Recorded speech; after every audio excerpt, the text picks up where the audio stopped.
Okay, so today we're going to be talking about the changing role of the SAT in the US college admissions. We want lots of questions, so we'll have a quick panel. Ask your questions as they come to you. If you have personal questions, you can send them to us directly. We will get back to you. And today we're just trying to share our perspectives and our research with some really interesting data on, well, what is happening in the US right now with the SAT. So let's begin. Right. So Nick, my first question to you is that, there's so much news coming all over about changing SAT requirements at different colleges, and it's just so confusing for someone who's a beginner at this. So could you break down the current US admissions landscape in terms of the SAT? Yes, good question. So the SAT right now can be broadly categorized. Universities can be broadly categorized into three basic buckets, okay? The ones that are testing required, and then the ones that are testing optional, and then the ones that are test free, okay? And we have created a sort of short list, and I can certainly disclose the total list, but basically, the testing required unis, there's about 10 of them. Harvard, Yale, Caltech, MIT, Brown, and then Georgia Tech, UT Austin, Georgetown, Purdue, I believe. They need the SAT. If you are going to apply to those colleges, you need the SAT. Then the test optional is like the vast majority. Vast. So, the US has several thousand universities. They are largely like 99% test optional still. That means if your score is worth sending in according to you, send it in, okay? And then there's a handful that are test-free, and the test-free unis are super interesting because the UCs are test-free. There's actually one stream at Cornell, which will be test-free for one more year. This is the final year. There's a couple liberal arts colleges that are test-free that are really good. And actually, there's a website called fairtest.org that maintains a complete list of the score-free universities. They don't look at the SAT. They don't care about the SAT. So they look at everything else in your life, in your profile, your grades, your APs, your activities, like that. And what's happening is that this is changing, that the universities are slowly bringing it back. And I think that Harvard was a very good example of this past year, okay? Because in 2021, Harvard said, we're test optional. We're test optional, proudly test optional, and it was going to be through the batch applying in 2026, okay? Then, about a year ago, Harvard said, just go back a second, Tali. About a year ago, Harvard all of a sudden totally changed its tune. They said, once again, the SAT is back, okay? Probably very embarrassing for Harvard. There was probably some high-level discussions going on about this. And so there's something about the SAT that these really, really selective places are liking. And if we look at the MIT news, because they brought back the SAT last year, kind of before all these other unis, what MIT said, which I found super interesting, and maybe Mahek, I'd love to hear your thoughts on this. If you go to the next slide, Mitali, it would be that MIT, back in 2022, okay, they actually said they think that it's more fair to have the SAT as a part of their admissions calculation. That they said a big reason to not have the SAT was that it wasn't necessarily fair for everyone. And MIT kind of said, we've run the numbers, we've tried it, and it's actually better if we have the SAT. We can make a more diverse batch, which I found really interesting. So what's about to happen with the SAT? Mitali, you can unshare. What's about to happen with the SAT is probably more colleges will bring it back. Now, what do you think? Chirag? Are you paying attention to this stuff, in your line of work?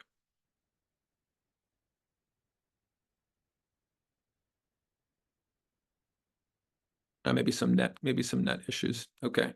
What do you think, Mahek? Do you think more colleges are going to bring back the SAT potentially?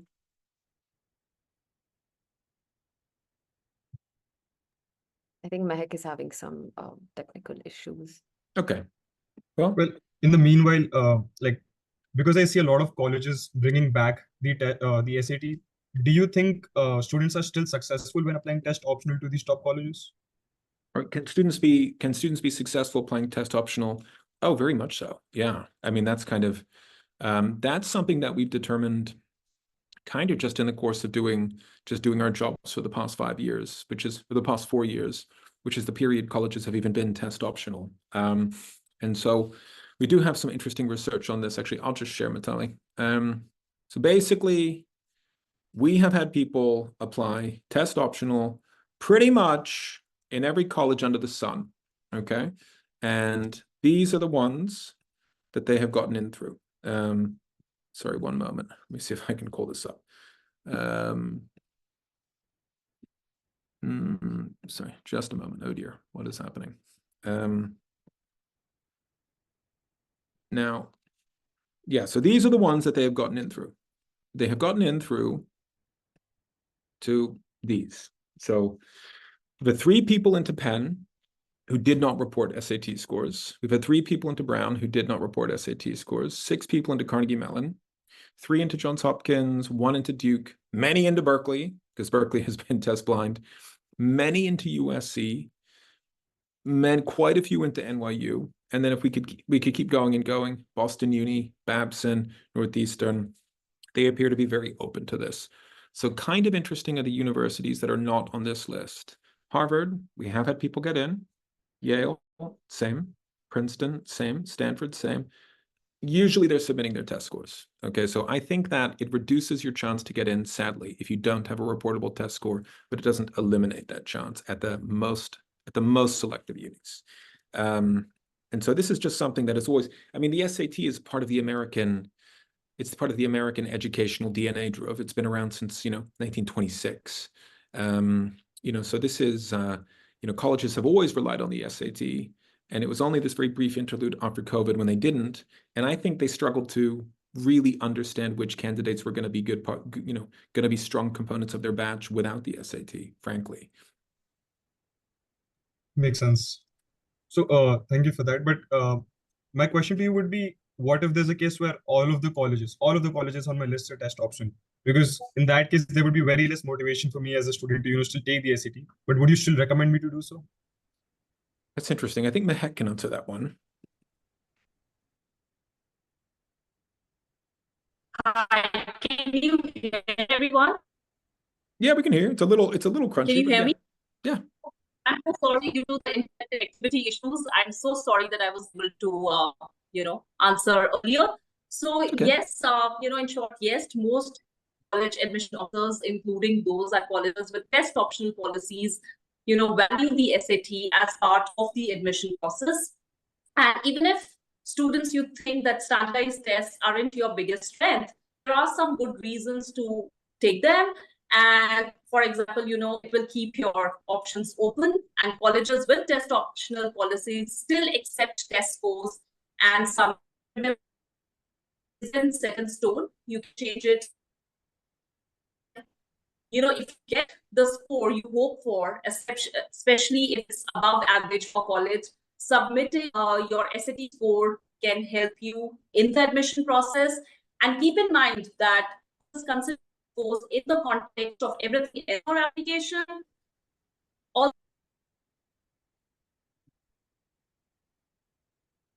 think she's dropped off. Yeah. So Dhruv, you want to continue with the next question? And maybe I can answer that. Yep. So my question would be like, can I retake the SAT as many times as I want, or do colleges, look at the number of tests you take? Nick, you want me to Interesting question. Yeah, well, go for it. So, I'm going to give you the answer from a test prep perspective. And based on my 15 years of experience, when students take it 3 or more times, scores hardly improve. All right, there are exceptions to the rule, but then it's also an opportunity cost. So one is, what do universities look at? But second is, what is your opportunity cost, right? Because you have a lot on your plate, and SATs is an important but only one factor of your college application, and they will tell you, right? So what research has shown, and I think College Board had this study a couple of years ago, when the third time the average scores dropped down by 5% by 5 points on an average for all the test takers in the world, right? So there's hardly any, and again, there are some students who might improve. That's case to case, and you got to see, did they put in all the effort in the first 2 attempts? But if you prepped hard for the first attempt, you prepped hard for the second attempt, and maybe doing the third attempt might not be the wisest call from an opportunity cost perspective. Nick can probably answer from a university standpoint. But that's from a prep standpoint. Yeah, totally. Well, look, number one thing is that not every university looks at all the scores you have. Now, for instance, the College Board shares a document. This might be an old-fashioned document. This is an internal spreadsheet.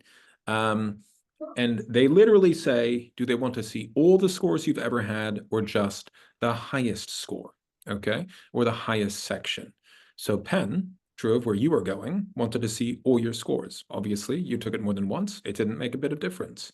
Columbia, Northwestern, Harvard, they really could care less. And the fact is, all these places super score the SAT anyways, so I don't think kids have any disincentive to take the SAT more than once.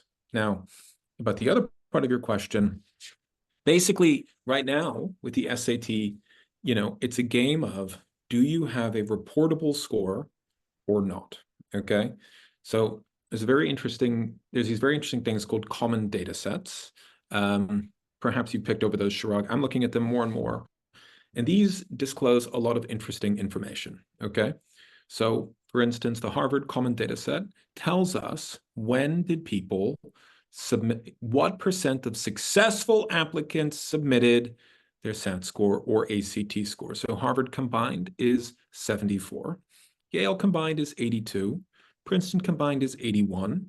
You'll note that MIT, this actually tells us something kind of interesting, combined is 110. So that means there's 10% of people and they're submitting both.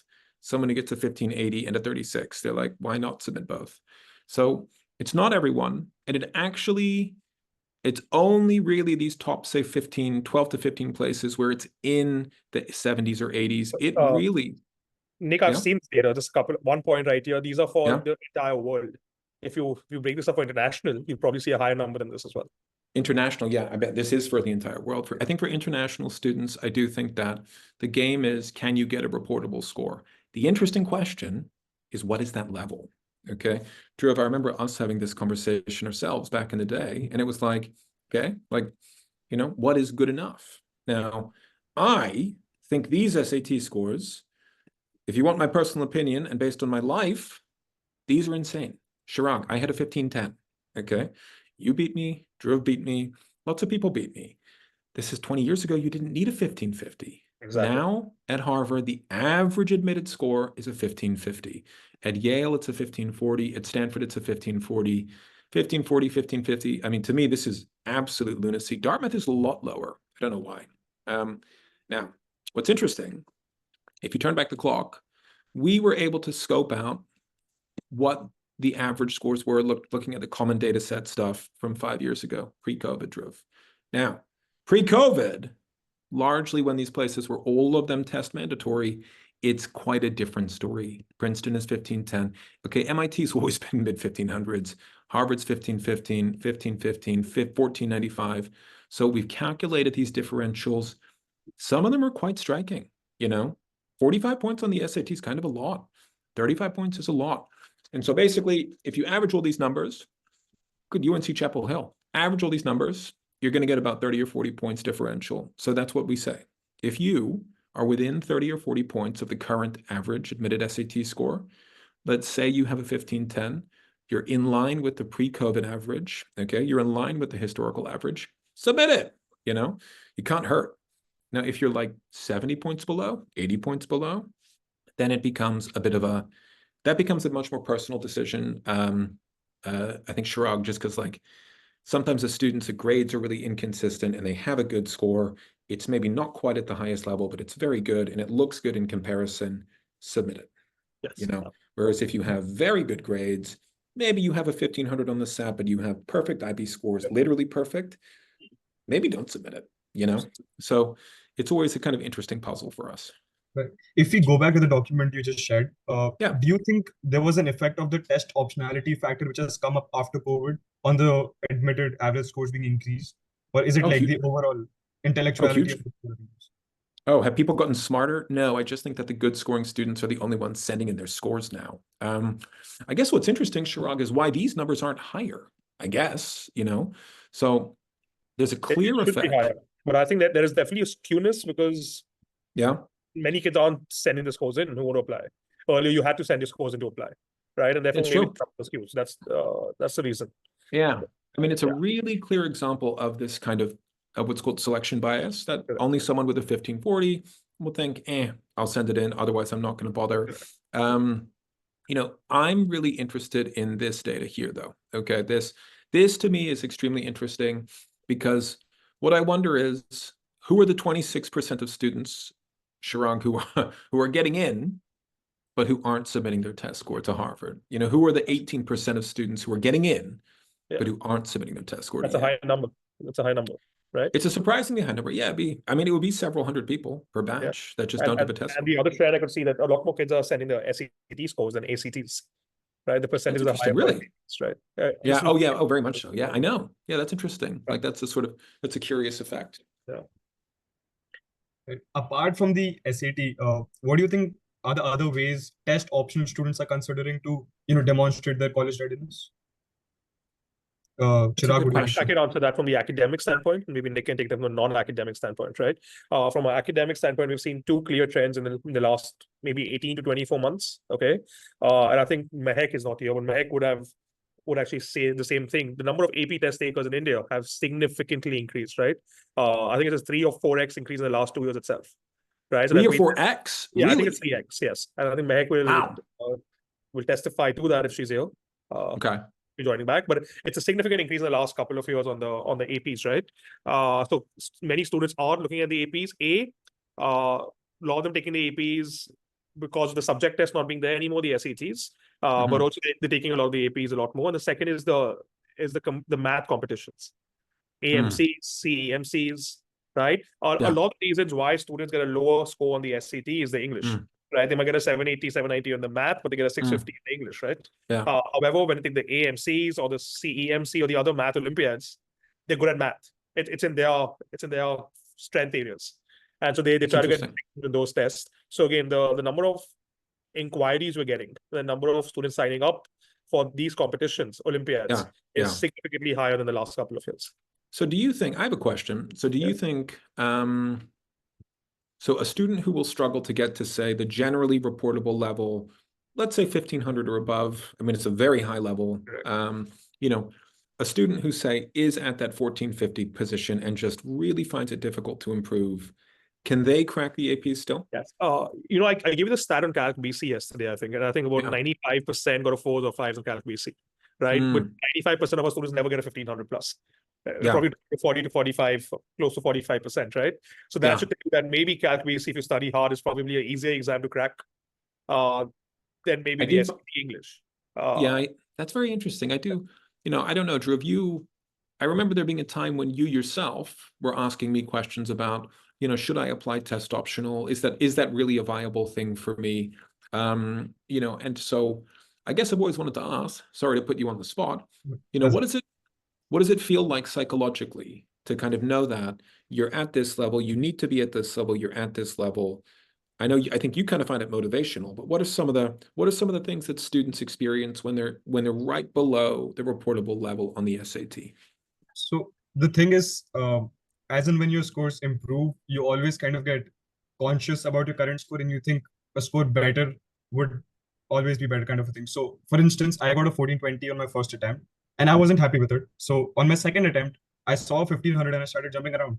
But then I looked at these data sets and I realized I'm not even at the average score. So from an international perspective, I always think of a point of view that I just want to increase my chances of getting in. And if that means taking another attempt, and as Chirag mentioned, that the SAT can be cracked in a certain way. So it did work out for me, especially the English section, because that's something I struggled with. So I think if you put in the work, your score can improve and you can prove your actual potential to the colleges. Fair enough. I mean, was there a part of your mind and you were like, look, I know I can still apply to Harvard. I just won't send in my test score. Did you ever think that? I mean, yeah, when I got really poor scores in my mocks, I was like thinking all that all the time. But then the reality is that, but down the line, I found the reality is like a better score will always help you. And it's not like there are 100 people going to Harvard from India each year. So if you want to be the one of them, you need to be. Did you give the APs as well, Drew? Yep. So I did. Were the APs easier than the SAT, or was the experience overall comparing the two? Again, we've digressed a bit. Sorry about that. But no, it's good. No. So APs, I personally think was more favorable for me because I gave the calculus is BC, and math is something which has always been my strong point. But SAT, again, I had gotten a 780 in my math section my first attempt itself. So it's just the English section which, was keeping my score low. So I definitely thought the AP to be easier. And that's what we've seen. We've seen a lot of students similar profile to you, very good in STEM, very good in math, science, maybe not as good as English. Find the AP Physics, AP CS, AP Calc, AP Stats a lot more easier.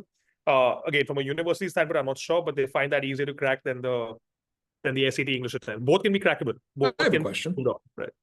I have a question. What about, so Dhruv was unusual because he took the IB and he took an AP test. Yeah, I think he took 2 AP tests. Is that something that you see a lot of, in Mumbai, Chirag? Yes, and I think Mehak has done a great job with that, with promoting that, right? Increasingly, we're seeing a large percentage of students take the APs and the IB. All right. They're also taking math, HL, and Calc BC, which was surprising earlier. But we're seeing a higher incidence of students taking both the APs and the IBs. That's interesting. That seems like so much work.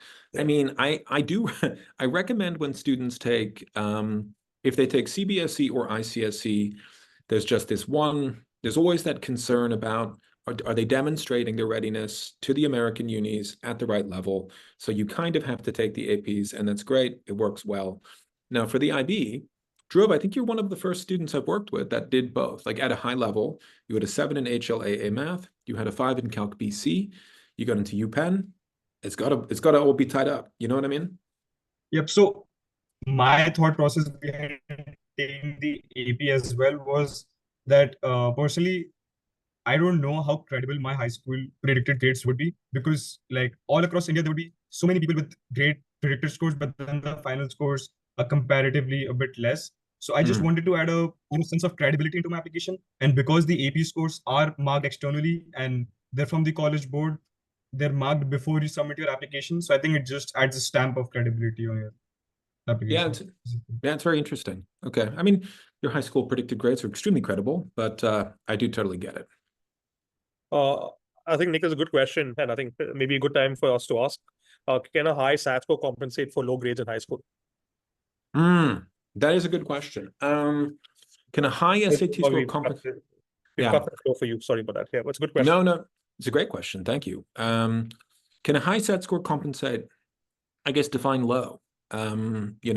So yeah, I would say that I've noticed different demographic patterns, AP Guru. If you're a boy applying for STEM, I think your SAT score needs to be at this level to qualify for this level of uni. If you have different interests or maybe come from a different country, I think they can be lower. And so can it compensate, as in can you? Yeah, I think to a very small extent, I believe it can compensate. Let's say your 11th grade results are a tad low, but you've really felt great on the SAT. You've gotten a 15-10 on the SAT or something really good like that. Yeah, very much so. And so, and that's an interesting balance. And I'm trying to figure out more scientifically, Chirag, more data scientifically, what is that perfect combination, for each uni? Because it's different for every single uni, Now, Dhruv, let's ask. I have a question. Oh, yes. Go ahead.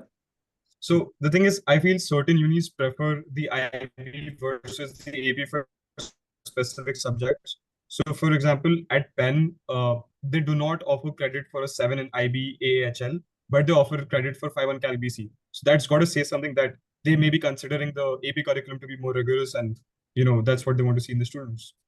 That's interesting. Yeah, wow. I've never really looked at that, actually, the kind of credit transfer stuff. But I mean, it's that must say something. I mean, the APs are the American high school board exams, effectively. So, there's only like a couple of hundred IB schools in America. There's like 5,000 high schools total. So the AP is very much like the gold standard. And, whenever a kid is applying to the US and they've done a good job on their AP, they started early, they're proud of their scores. It's a great feeling for them. It just, that they can crack at a significantly higher level. And it's a great thing. Now, Chirag, I have a question. The digital SAT, what's up with that? Is it easier? I think it's pretty interesting, to be honest, right? We feel the DSAT is easier than paper-based SAT for 2 major reasons, okay? Easier than paper-based. And kids, our average scores have gone up by 50 points, right? For three major reasons. And number one, it's a shorter test. That means kids are practicing a lot more, right? So they're doing more work on They're practicing a lot more on practice test. It's nearly 25% shorter, 30% shorter. So they're spending a lot more effort on the SAT, number one. Number two, because the SAT is forcing people like us to use technology tools a lot more than earlier. So we're able to exactly pinpoint how much time are students taking on which questions are they getting wrong across test, which topics are the problem areas, so all of those are definitely it's making the tutors better. It's forcing us to adopt technology to provide a better solution to students. But the third is a very interesting fact, and I was on this NTPA, which is the National Test Prep Association in America. They had a conference, a webinar last week. The digital SAT is favoring high-income kids a lot more than earlier. All right. Wow. Because the College Board has only released 4 practice tests, which are not in sync with the real test. Most of the students who can't afford high quality or expensive prep don't have access to those resources. Right. It's a good thing. It's a good thing. It's a good thing Mehak isn't here to hear you say that, Chirag. She knows it. I've spoken to her about that, right? But yeah, I mean, of course, the College Board won't agree to it, but it's a curved score. So what we've seen, and the digital SAT releases data points on average SAT scores by region. The American region, which really? a lot of people take tests every SATs, right? The last in June was a 1220, the average in the US. India was a 1410 or 1420. What? Right? Really? Yes. So that's the data available for any test taker. So if Dhruva goes back and logs in, he can see the average scores in India and his high school for all his attempts. Right? So that data is available. So that speaks to. Sorry, am I audible? Yeah, we can hear you. Well, that speaks to that interesting question of why are the scores so damn high right now? Maybe we didn't address the elephant in the room. Maybe the test is slightly easier. Maybe the test is compressing the scores at the higher level. Yeah. Wow. That kind of blows my mind. But I think College Board is, and with the AP is going digital next year as well. 2025, 9 APs are digital. And in 2026, all the APs are digital, right? Again, there are now this whole debate on high-income students. Anyway, that's a debate, right? That's a great debate.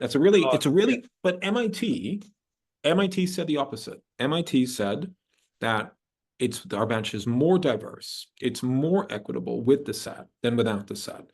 So like zooming out into a bigger conversation about like wealth disparities in college admissions. I mean, the SAT, is it a destabilizing force or is it actually like a democratic force? I'm not sure about that, to be honest, right? That's I think, for example, Dhruva will definitely pinpoint the more the test he got, right? The available resources for most students today is very minimal. So I do know that it might be destabilizing to a larger user base. Interesting. But I think eventually MIT has to figure out what type of demographics are applying to MIT. And then I bet they know. Yeah, I bet they know. I bet they know. And maybe high-income kids. Well, Dhruv, you're from a small town. You went to a high school without a major track record at the Ivies, and you had a SAT score that you knew could compare favorably with anywheres, or at least equitably with that.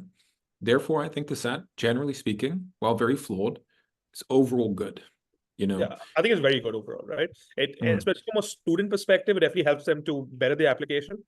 So I think that's definitely right. Yeah. Oh, big time. Now, let's zoom through. Oh, Ray asked a good question. Will the ACT be digital? What do you think, AP Guru? It's been for the past 4 years. Will it be digital? Will it be computer adaptive in the same way as is the ACT going to be overhauled? So ACT recently, I don't know if everyone knows this, ACT recently got bought over by a private equity firm. All right. For the first time in 75 years, ACT 4 months got bought over by a private equity firm, making it a for-profit.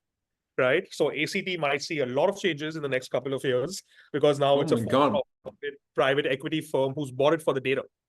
For the same public knowledge. So if you just Google ACT private equity, it was hundreds of million dollars of sale. Yeah. For the first time between the SAT and the ACT, one of these tests have become a for-profit test.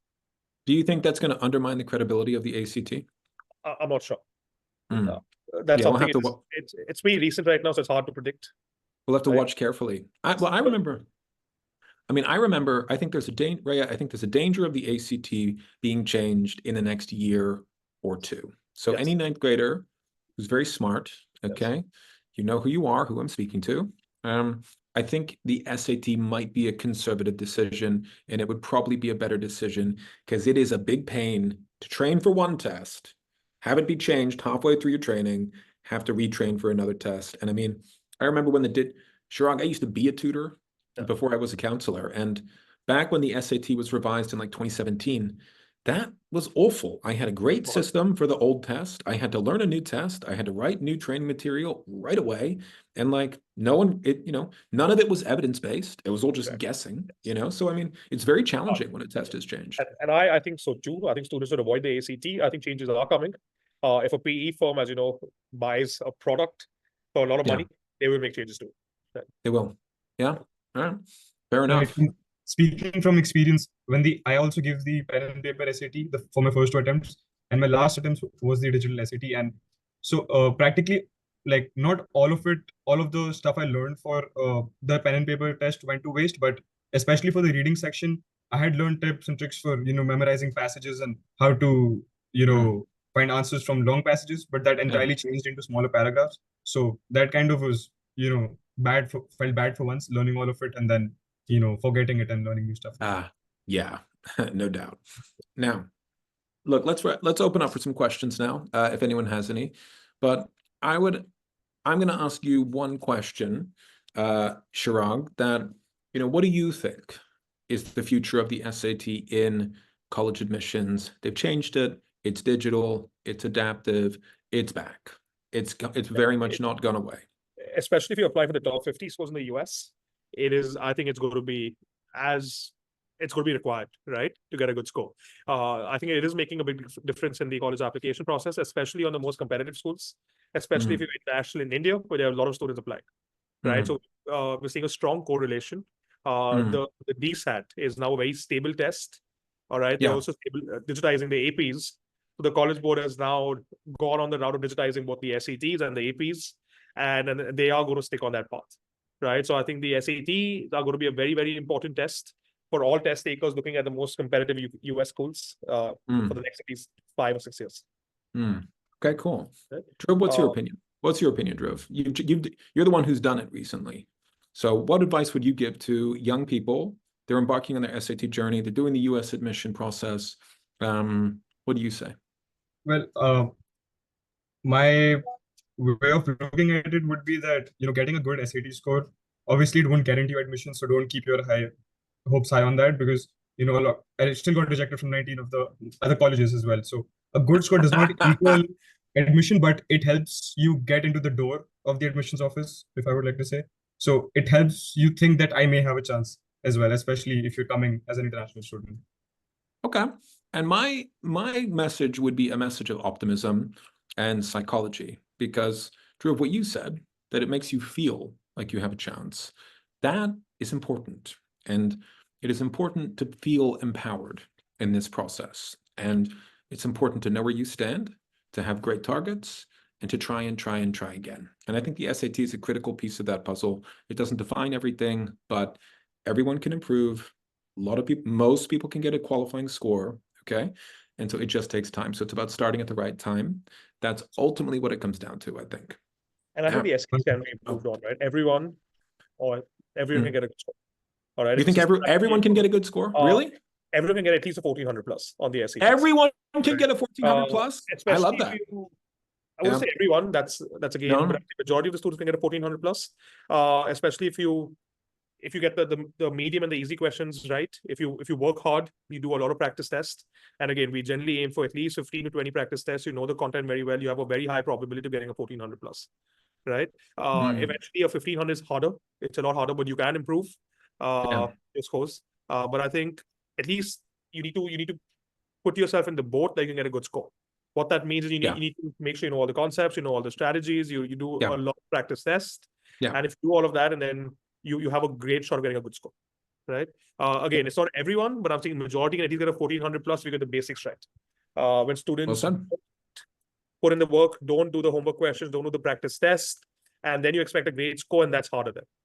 Yeah, I think it's just about starting at the right time, embarking on it in the right spirit. Anyone who doesn't do that, who has the resources and the knowledge to do that, and who chooses not to do that, I just think they're missing a big opportunity. It's not that bad. It's kind of fun. And when you see yourself improve, it feels great. Absolutely. Just like, Cool. thank you, Nick. Thank you, Dhruva, for being an amazing moderator right there. Thank you, everyone behind the scenes as well. Thank you so much, everyone, for joining. I'm quickly just sharing a slide with our contact details. If you'd like to get in touch, there's our barcode to follow Instagram as well.